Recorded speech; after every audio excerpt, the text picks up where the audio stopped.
अरे सब ट्रक खड़े उधर, आप जाके देखो पहले।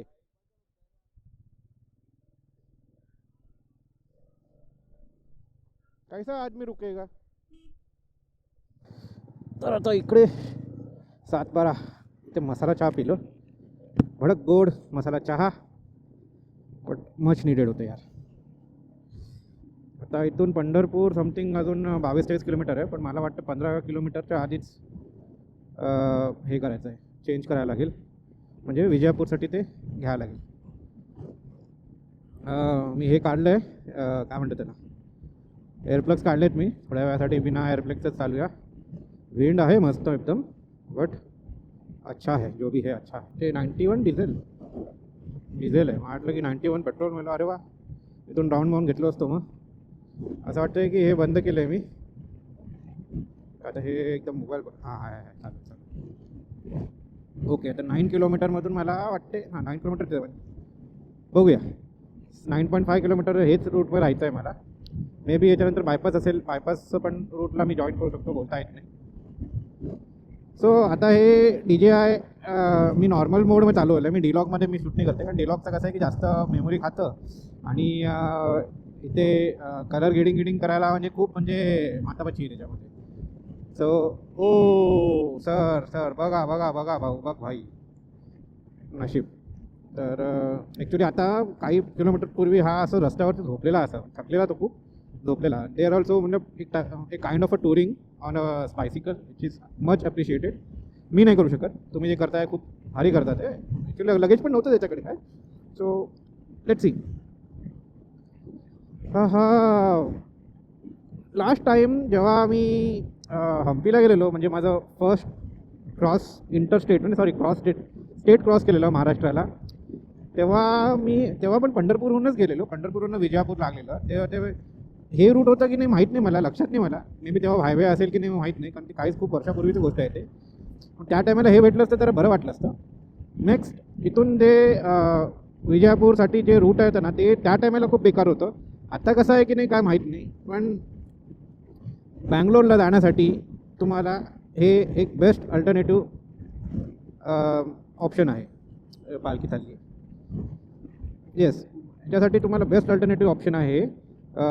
थोडं गावखेड्यामध्ये थोडंसं प्रॉब्लेम होईल तुम्हाला, थोडंसं ट्रॅफिक भेटेल.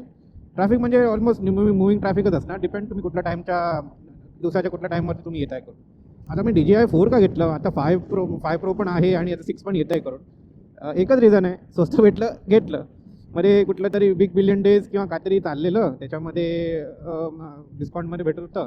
मी पण बोललो की अरे यार किती त्रास द्यायचा गोप्रोला, पण गोप्रो आपल्याला पण त्रास तेवढंच देते. तर मग बोलले की चला DJIला स्विचच करूया करून. त्याच्यानंतर मग ॲडॅप्टर ते 5,000 रुपये वेगळे. हे जे ॲडॅप्टर दिसतं आहे ना, that is costing me 5,000 rupees, नुसतं माईक लावण्यासाठी, आणि एक USB-C एक्सटेन्शन केबल आहे. तर केबल म्हणजे पोर्ट आहे, त्याला आपण म्हणजे जर चार्ज करायचं असेल ना तर आपण लावून पण चार्ज करू शकतो. ते करण्यासाठी दिस इज फ्रिकिंग 5,000 रुपीज. म्हणजे विचार करा, 5,000 रुपये म्हणजे एवढंसं चार्टवरचं. आणि त्यानंतर त्याचा ॲक्च्युली माझ्याकडे दोन्ही ऑप्शन आहे.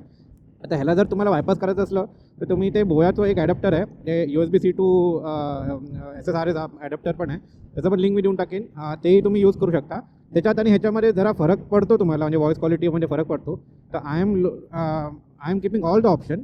त्या व्यतिरिक्त अजून एक ऑप्शन आहे की तुम्ही DJIची कुठलं पण mic, DJI mic mini, DJI अक्षर प्रो माईक समथिंग, जे पण आहे ना आता, ते सगळं तुम्ही ह्याला कनेक्ट करू शकता. म्हणजे एवढे त्याचं इकोसिस्टम लोकांनी एवढं छान करून ठेवलं आहे ना, त्याच्यामध्ये पण व्हॉईस येतं. पण कसं माहिती आहे का, की सगळ्यात क्वालिटी व्हॉईस तुम्हाला जे पाहिजे ना, ते वायर्डमधूनच येणार तुम्हाला. हे ब्लूटूथवरनं येणं जरा मुश्किल आहे, but that is also good alternative. म्हणजे फॉर एक्झाम्पल, जर पाऊस येत असताना जर तुम्हाला मोटो ब्लॉगिंग करायचं असलं आणि व्हॉईस म्हणजे व्हॉईस रेकॉर्ड करायचं असलं, तर कसं आहे की इकडचं ते तुम्ही डोअर लावून आहे ना, तुम्ही डायरेक्ट ह्याला कनेक्ट करू शकता वायरलेस माईकला, आणि ते वायरलेस माईक तुम्ही आपल्या माउथच्या जवळ कुठेतरी अटॅच करू शकता. सिमलेसली कनेक्ट होतं, व्यवस्थित कनेक्ट होतं. त्याचं जे गेन आहे त्याच्यामध्ये तुम्हाला थोडं सेटिंग पुढे मागे करायला लागेल, बट त्याच्यामध्ये पण रिझल्ट खूप चांगलं भेटतं. सध्या मी त्या ऑप्शनपर्यंत पोहोचलो नाही आहे, तो I have purchase again DJI mic mini. But ते कसं आहे की आपल्या नॉर्मल जे आपण 1-to-1 कन्व्हर्सेशन असलं ना बाहेर जाताना, ब्लॉगिंग करताना, तेव्हा मी वापरेन. कारण ते वायरलेस माईक जे आधी वापरत होतो त्या जरा म्हणजे ते एवढं व्यवस्थित रेकॉर्ड करत नव्हतं आणि इवन माझं लिप सिंक पण व्यवस्थित होत नव्हतं, म्हणजे व्हिडिओबरोबर ते व्हॉईस पण सिंक होत नव्हतं. तो ते आता घेतलं आहे मी, तो ऑलमोस्ट नाही बोलून 40,000पर्यंत मस्त 45,000चं मस्तपैकी मी इन्व्हेस्टमेंट करून ठेवलं आहे ह्याच्यावरती. म्हणजे क्या आताच कधी कधी विचार करतो अरे गरज होती का करू, पण आता केली तर केली, आता काय करणार. तुम्ही पण जरा लाईक करा, सबस्क्राईब करा, नाहीतर बोलत नाही पण आता बाबा बोलतोय मी, बाबा करा जरा, बरं वाटेल थोडंसं तुम्हाला, म्हणजे एक प्रोत्साहन भेटेल. काहीच नाही, नुसतं लाईक करायचं आहे आणि सबस्क्राईब करायचं आहे, पैसे काहीच लागत नाही, सगळं व्यवस्थित होऊन जाईल, काहीच हेर असणार नाही. तर आलो आहे मी विठ्ठलाच्या दारी, पंढरपूर. तिसऱ्यांदा, म्हणजे एकदा तर मी एकदा मी इथूनच क्रॉस झालेलो, मी जेव्हा जात होतो हम्पीला, म्हणजे इथून स्ट्रेट आलेलो वाटते मी, आणि या ब्रिजच्या खालूनच मी गेलेलो. इथून मग एक राईट आहे, आठवण आलं मला. विठ्ठला पांडुरंगा सगळ्यांना सुखरूप ठेव रे. तुझी इच्छा असलं तर परिवाराला घेऊन येतो बाबा, बायका पोरांना आई वडिलांना घेऊन येतो रे बाबा तुझ्या दारी परत एकदा. इच्छा तर खूप आहे, बट कसं आहे की म्हणजे कधी असं हे नाही, प्लॅन नाही केलं आहे, कारण आपला गुड्डू जरा अजून छोटाच आहे. Though he is very much fond of travelling, त्याच्यामुळे मला असं कारवीरने पण येऊ शकतो, ऑर एल्स मग इथून ट्रेनने, मग ट्रेनवर इथं पुण्याला येऊ शकतो, पुण्यावरनं मग गाडी करू शकतो आम्ही, म्हणजे नातेवाईकांना घेऊन, म्हणजे दिस कॅन बी डन वन्स. बघूया, नशिबात असलं तर करूया आपण. अरे मंदिर त्या साईडला वाटते, मला असं वाटतं मंदिर त्या साईडला आहे. हे आहे बसस्टँड आहे. अरे वा वा वा, क्या बात आहे, क्लिनिंग होतं आहे, सही आहे. म्हणजे आता पैसे जे टॅक्सेस येतात आहे ना, ते व्यवस्थित काय झालं, जे टॅक्सेसचे पैसे येतात ते व्यवस्थित वापरले जातात आहे. काय माहिती, काय ना काय आत होत असेल ते, पण खर्च होतात ते दिसतं आहे बाबा अशा सगळ्या गोष्टीवरती, विच इज गुड, चांगलं आहे, असंच व्हायला पाहिजे. बाकी लोकांना जरा सिविक सेन्स आलं ना तर मग आपला देश त्याला जन्नत बन जाईल. मग लोक युरोपला सोडून इथे येतील जरा सिविक सेन्स, म्हणजे ॲटलिस्ट आता किती पिढी लागतील सिविक सेन्स यायला काय माहीत नाही, आपण तर आपल्यापासूनच स्टार्ट करतो. तर आता पंढरपूर क्रॉस केलो मी, आणि विजयापूर इथून 105 किलोमीटर समथिंग आहे. मागच्या टाईमपासून आत्ता जरा रोड चांगले दिसतात आहे, पुढे पण असलं विजयापूरपर्यंत तर मजा येईल. म्हणजे कसं आहे की थोडंसं स्पीडअप होईल, अजून काय नाही, बट ठीक आहे. आता जेव्हा मी क्रॉस करत होतो ना, प्रत्येक ठिकाणी ना विठ्ठलाचं प्रेझेन्स मला ना असं जाणून येत होतं, आणि एवढं छान वाटत होतं ना की म्हणजे असं प्रसन्न वाटत होतं. मी असं हे नाही वाटत होतं मला की म्हणजे त्रासदायक नव्हतं ते क्रॉस करणं. याच्या एक म्हणजे नाहीतर पण कसं आहे की बरेच असे छोटे गावं आणि असे छोटे टाउन क्रॉस करताना थोडंसं म्हणजे ट्रॅफिकचा प्रॉब्लेम होतो. काय माहिती, काहीतरी वेगळंच विठ्ठलाची महिमा आहे. आता म्हणजे जागोजागी असे पालखी चालली आहे, भजन करत चालतात आहे, किती बरं वाटतं आहे खरंच यार. हे म्हणजे हे टिकून ठेवणं आहे ना, हे आपलं कर्तव्य आहे. खूप छान वाटतं. 102 किलोमीटर आहे आता. आता स्ट्रेट हायवे असंच असलं, जेवढं होईल तेवढं जाऊया, नंतर मग कुठेतरी ब्रेक घेऊया. अशी ब्रेकची गरज नाही आहे, कारण घेतलं आहे मी ब्रेक. हे पण साफ दिसतं आहे, पुढे असं वाटत नाही की पाऊस येईल करून, बट ठीक आहे, एकदा म्हणजे पण रेडी आहे मी, जरी पाऊस आला तेव्हा आपण रेडी आहे करून. So it's almost 476 kilometre remaining. 323 kilometre झाले. 2 दांडी राहिले आहेत मी. 300 तर पहिले समथिंग अराउंड आहे ना 380पर्यंत 2 दांडी राहतात, आणि 380 किंवा 400 नंतर रिझर्ववरती निघून जाते. आता हे E20मुळे थोडंसं फरक तर पडलं आहे असं वाटतं आहे मला. अरे बाबा काय होईल, हे E20मुळे बाईक विकायला लागेल असं वाटतं आहे मला. कारण नंतर हे आता तर काय त्रास देत नाही आहे, नंतर त्रास द्यायला लागली तर मग दुसरा काय पर्याय राहत नाही मग माझ्याकडे. तर आहे ना, साऊथला जाण्यात आणि नॉर्थमध्ये जाण्यामध्ये ना, म्हणजे माझ्या घरातून सगळ्यात कन्व्हिनियंट तुम्हाला साऊथच पडतं आहे. कारण कसं आहे की फटाफट घरातून निघालं, NH48 पकडलं, पुन्हा थ्रू सिम्पल रोड आहे. प्रॅक्टिस कसं म्हणजे का, पुण्यापर्यंत तुम्ही आले ना तर तुमचं माइंडसेट व्यवस्थित होऊन जातं. आणि तिथे काय की तिथे डिस्ट्रक्शन नाही आहे आणि स्टॉपेज काहीच नाही आहे, व्यवस्थित येतो माणूस आणि निघून जातो त्याच्यामध्ये. आता जर नॉर्थमध्ये जायचं असलं, स्पेशली भिवंडी मार्गेमध्ये, तर ते म्हणजे ॲक्च्युअलमध्ये एक नाईटमेअरच आहे. 2दा मी गेलो आहे. लास्ट टाईम मथुऱ्याला जाताना आणि शेगावला जाताना, म्हणजे नाशिकला जाताना, नाशिकमधूनच जायला लागतं ते एवढं म्हणजे कसं म्हणजे का की एवढं हे नाही आहे, एन्जॉयबल नाही आहे, एक टाईपचं हेच आहे, पनिशमेंटच आहे. आणि इवन येताना समजा आता मी अशा सीझनमध्ये गेलो, तिथे धुकं खूप होते. जेव्हा ऋषिकेश्वरनं येत होतो तेव्हा तर रात्री कसारा घाट क्रॉस केलेला, ते तर एकदम म्हणजे विचित्र एक्सपिरियन्स होता ते. रेकॉर्ड करता आलं नाही, कारण एवढं थकलेलं ना मी की विचारू नका. 800 किलोमीटर त्या दिवशी करायचं होतं. आणि त्यानंतर मग नंतर ते भिवंडीचं ते रोडचं काम, त्यात ब्रिजेसचे काम, पाऊस, literally it was so frustrating ना की विचारू नका. बट तसं इकडच्या साईडला तसं नाही कधी वाटत. आय डोंट नो, कारण कसं आहे की ॲक्सेस इझी आहे म्हणून पण असं होऊ शकते आता. सो मला वाटत नाही की पुढचे अजून 2-3 वर्ष मी ते रूट घेणार. पण दुसरं रूट आहे आपल्या इथून गुजरातवरनं, म्हणजे इथून घोडबंदरवरनं मग वडोदरा तसं. बट आता घोडबंदरचं हालत खराब आहे खूप. बरेच मीम्स येतात आहे, बरेच न्यूजमध्ये आर्टिकल्स येतात आहे घोडबंदरचं हालत खराब आहे. तरी म्हणजे ते सेम तसंच आहे, म्हणजे भिवंडी टाईपच असणार. आणि मग राहायला गोष्टी इथपर्यंत जाण्यामध्ये वडोदरापर्यंत. तर जेव्हा मी एकदाच गेलो आहे, जेव्हा हिमाचलला जायचं होतं तेव्हा. बट तेव्हा तसं मला काही अनुभव आला नाही. पण आता काय माहिती येऊ शकते की नाही माहिती, म्हणून विचार केला की थोडं आता ॲक्च्युली राईड थोडंसं कमीच करायचं आहे. आणि ट्राय करेन की नॉर्थमध्ये जरा कमी जाईन किंवा खूप टाईम नंतर जाईन, प्रॉपर जेव्हा रोड्स कंडिशन चांगली झाल्यानंतर. त्यानंतर त्या व्यतिरिक्त जर राईड करायचं असलं तर मग दुसरे पण ठिकाणी आहेत, कोकण आहे आणि साऊथला पण आपण जाऊ शकतो. हैदराबाद तर जाऊन आलो, पण बाईकवरती गेलं नाही, तर हैदराबाद एक ट्राय करू शकतो. किंवा अजून कुठे ठिकाणी नंतर समजतील की हां इथे पण आपण जायला पाहिजे करून, जसं की चिकमंगळूर होतं, कुर्ग होतं, मडिकरी होतं तसं. तर ते सगळं आहे डोक्यामध्ये. गोकर्ण आहे, हे याचा पट्टा आहे. गोवा म्हणजे नुसतं एकच ठिकाणी जाऊ शकतो मी, त्याच्या व्यतिरिक्त मी कुठे जायची इच्छा पण नाही मला. तर ते सगळ्या गोष्टी आहे त्याच्यामध्ये, ते ऑप्शन आपण ठेवू शकतो त्याच्यामध्ये. आता विजयापूर पण त्याच डायरेक्शनमध्ये, सोलापूर पण त्याच डायरेक्शनमध्ये, आणि इथे मला तेच डायरेक्शन दाखवत आहे. आणि समोरून पण रोड आहे असं म्हणतं आहे. आता बघूया, मी थांबून बघूया की कुठे काय आहे. जरा एक फास्टर रूट असेल तर तसं घेऊया, नाहीतर मोस्टली गुगल मॅप्सलाच मी फॉलो करतो. बस करा, बस करा, बस. 1124. बिजापूर बंद असं स्ट्रेट असं रोड आहे ना? ठीक आहे सर.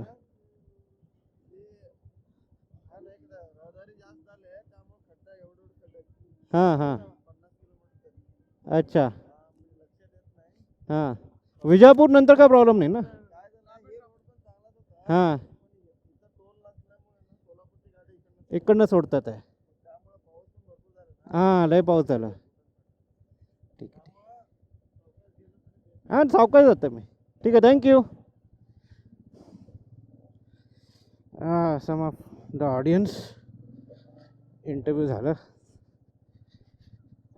इकडचं बेळगावी मराठी थोडं बोलता येतं मला, म्हणून. आणि इझी आहे, म्हणजे नॉर्मली जरी त्याला येत नसेल ना तर कम्युनिकेशन तुम्ही करू शकता त्याच्यामध्ये. आता ह्याचं बॅटरी किती आहे माहीत नाही, तर आता नेक्स्ट ह्याच्यामध्ये बॅटरीचं जरा हे करून टाकतो. बॅटरी चेंज तरी करतो, नाही तर मग चार्जिंगमध्ये लावतो. दोघांपैकी काहीतरी एक करावं लागतं आहे. आता हाय 51 किलोमीटर्स. तो आता इथे थांबलेलो मी, JB समथिंग, दिनेश्वर धाबावला. 2 चहा पिलं आणि थोडंसं जास्त लांब ब्रेक घेतलं. आता याच्यानंतर छोटे छोटे ब्रेकच घेणार, कारण मे बी 120 किलोमीटर्स मी काही थांबलोच नव्हतो. आणि आता बॅटरी आता हे चार्जिंगला लावलं आहे.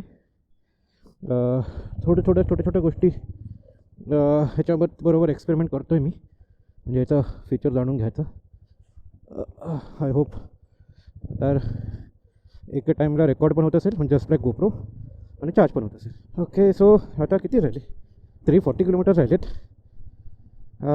विजयापूर म्हणजे बिजापूर क्रॉस तर केलं मी.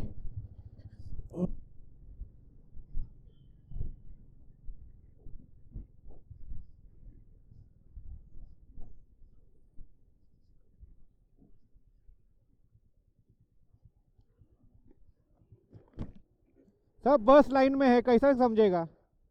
सारे ट्रक लाइन में है, कैसा एंट्री समझेगा? किधर छोड़ा है? इधर सब बस, और बस है, सब ट्रक इसमें लाइन पे है, उसमें कैसा आदमी आएगा? अरे ट्रैफिक होता है तो फिर आप ऐसा कैसे रुका सकते? हम लोग का छोड़ते जाते का क्या? अरे सब ट्रक खड़े उधर, आप जाके देखो पहले.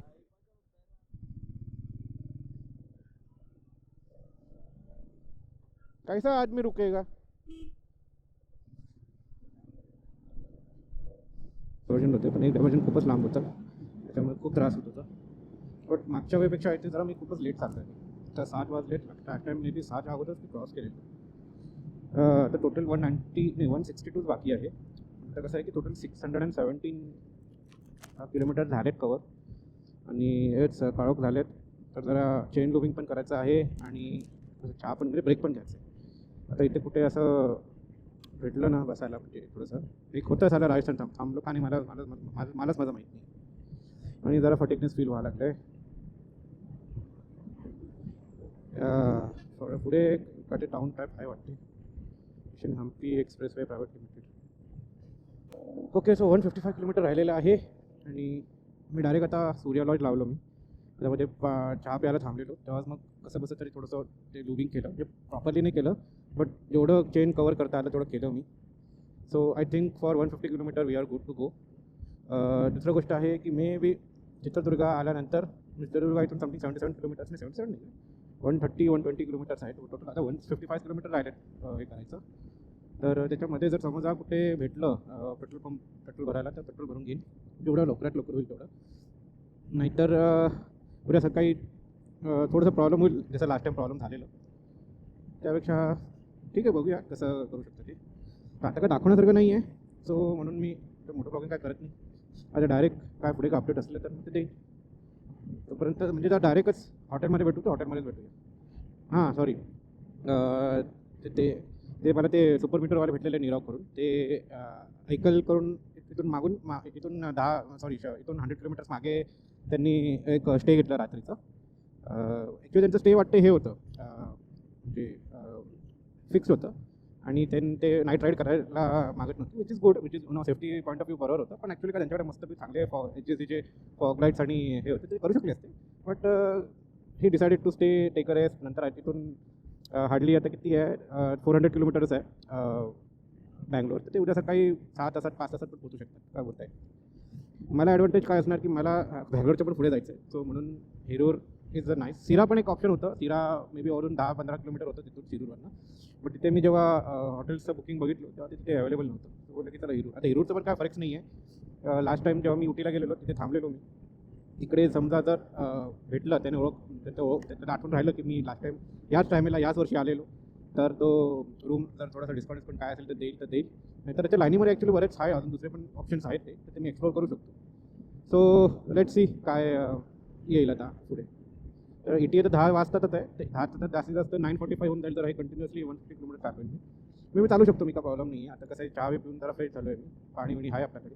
तर काय आय डोंट थिंक सो काय स्ट्रेस घ्यायची पण काय गरज नाही. आता आले आहे हिरोरला. आता बघूया कुठे रूम भेटत आहे.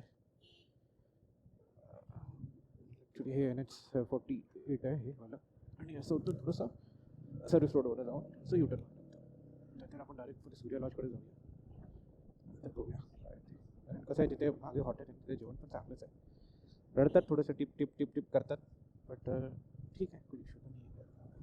10-20 रुपये देऊ शकतो. सर रूम अवेलेबल है सर? पहचाना क्या आप? पहचाना मेरे को?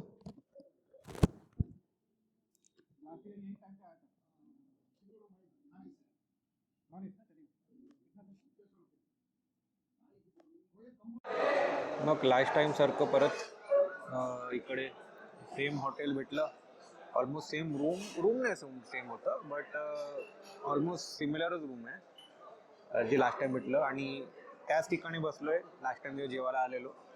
लक्षात आहे काय मागवलेलो, डाळ तडका आणि चपाती मागवलेलो. तर यावर्षी जरा काहीतरी वेगळं खाऊया बोललं तर पनीर बटर मसाला आणि नान मागितलं आहे. बघूया कसं टेस्ट असतं. आता मम्मी डॅडींना फोन करायचा आहे घरी, कळवायचं की बाबा पोचलो आहे करून. ह्यांनी पण छानपैकी थोडेसे फोटोज आणि व्हिडिओज पाठवले नीरवने. तर ते पण मी टाकेन इंस्टामध्ये टाकेन किंवा याच्यामध्ये टाकेन ग्रुप थंबनेल म्हणून. It was nice meeting him. So if he is watching this video, thank you sir, thank you for the breakfast. आणि ब्रेकफास्ट त्यांनी पैसे दिले. नंतर मग विचार केला की एकत्र बोलून ॲटलिस्ट चहावी तरी मी त्यांना देऊ करू. पण ॲटलिस्ट ते नंतर आमचं भेट झालंच नाही. ते मध्ये थांबत होते, त्यांना कॉल येत होतं आणि मग माझं डिस्टन्स जास्त होतं म्हणून मी निघालो.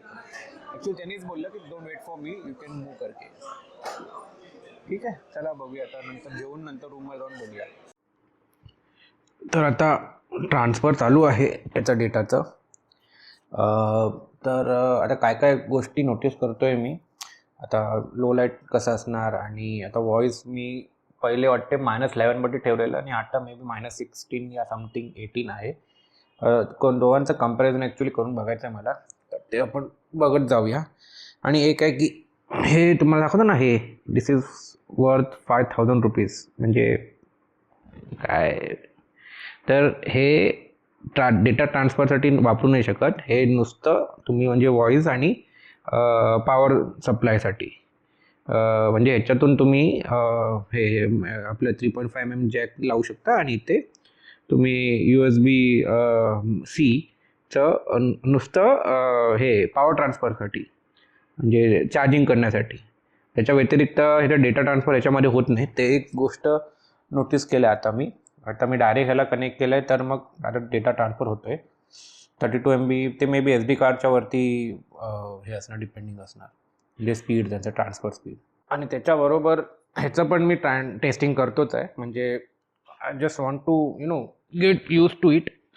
कारण प्रॉब्लेम काय आहे की ते ॲडॅप्टर ह्याला लावलं ना तर पकडायला त्रास होतो आहे मोबाईल. नाहीतर मग कसं असं ठरलं तर ते म्हणजे तुम्हाला फोटो दाखवेन मी. आता कसं मोबाईलनेच बघतोय मी म्हणून तुम्हाला ते समजणार नाही. आणि राहिलं गोष्ट हे, तर सध्या एकच माईक बस आहे मला. मला ॲक्च्युली गरज नव्हती अख्खं सेटअपची.